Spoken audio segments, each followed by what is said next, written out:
relative à la demande de libération des otages civils et militaires, notamment des représentants de l'État et des travailleurs des collectivités territoriales, au Premier ministre, chef du gouvernement. Monsieur le Premier ministre, chef du gouvernement, Aimé Césaire, un des chantres de la négritude, disait ceci dans Cahier d'un retour au pays natal. Je cite: la révolte commence avec l'excès, la démesure. Fin de citation. Les syndicats réunis en ce jour 15 octobre 2020 au sein de la plateforme d'action commune, en l'occurrence les syndicats libres des travailleurs du ministère de l'administration territoriale, les syndicats autonomes des administrateurs civils, les syndicats des travailleurs des collectivités territoriales et le comité syndical des agences de développement régional, considérant les termes de la Constitution du 25 février 1992, notamment en ses titres 1er, article 1er et 2, qui dispose, article 1er, la personne humaine est sacrée et inviolable. Tout individu a droit à la vie, à la liberté, à la sécurité et à l'intégrité de sa personne. Article 2. Tous les Maliens naissent et demeurent libres et égaux en droit et en devoir.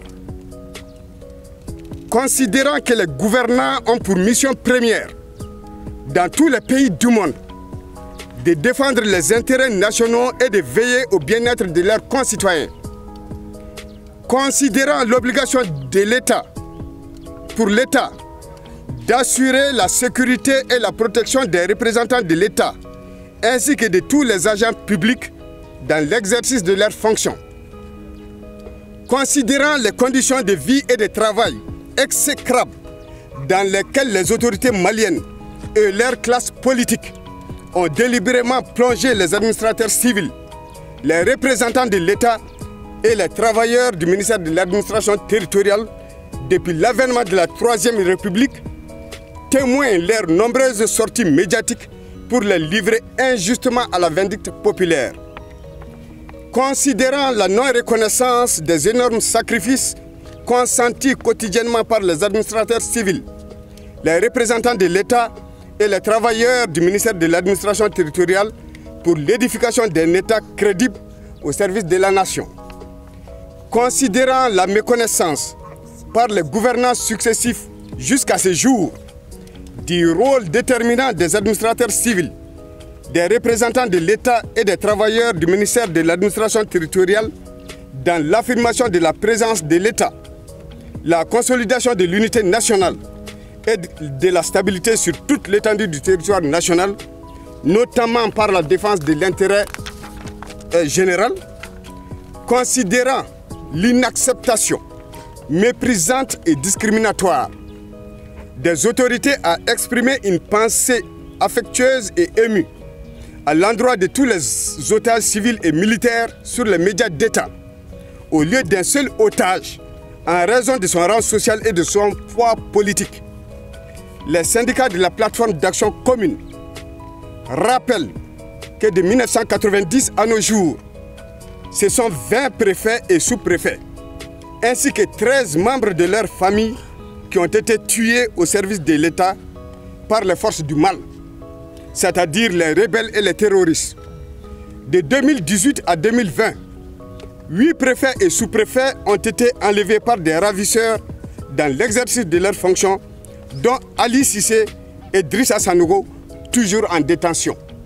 Une dizaine de secrétaires généraux et des régisseurs des mairies sont retenus depuis plus d'une année. Déplore avec la plus grande consternation la non-libération des otages civils et militaires maliens, notamment les représentants de l'État et agents des collectivités territoriales.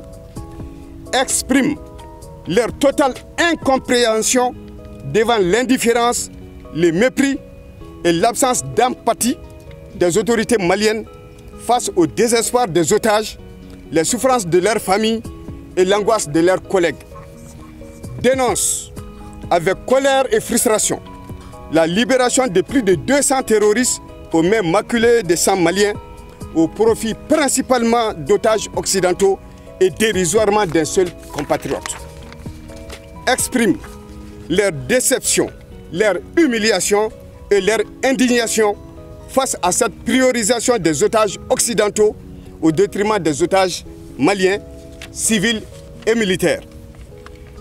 Proteste vivement contre l'ingratitude de Mme Sophie Petronin, ex-otage française, à l'égard d'un État qui a abandonné pour elle ses propres ressortissants, se dresse contre ces insultes à la mémoire des millions de victimes de la barbarie sanglante d'hommes sans foi ni loi, qualifiés si affectueusement par elle de combattants contre l'injustice de l'État malien qui ne tient pas parole. Exige la libération de tous les otages civils et maliens et militaires dans les meilleurs délais et réclame, en attendant leur libération, une plage de soutien et de solidarité nationale dans la grande édition de 20h de l'ORTM. Enfin, Monsieur le Premier ministre, en guise de protestation, les militants des syndicats de la plateforme d'action commune décident de rendre au chef de l'administration malienne que vous êtes les épaulettes de la représentation de l'État, les stylos et papiers qui font leur distinction parmi les autres agents de l'État. Notre soif pour un Mali juste, équitable, soucieux du bien-être de toutes ses filles et de tous ses fils est inextinguible.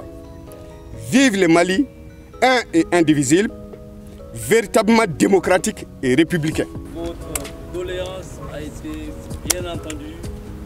Elle sera examinée avec toute l'attention requise et dans un esprit de concertation et de responsabilité avec vos mandataires et aussi au-delà avec l'ensemble de tous. Je tenais à vous donner cette garantie, encore une fois, en m'associant à la pensée pieuse qui a été exprimée par le secrétaire général à l'endroit de ceux de vos collègues et de leurs proches qui ont perdu la vie, associer l'hommage et la compassion du gouvernement à cela.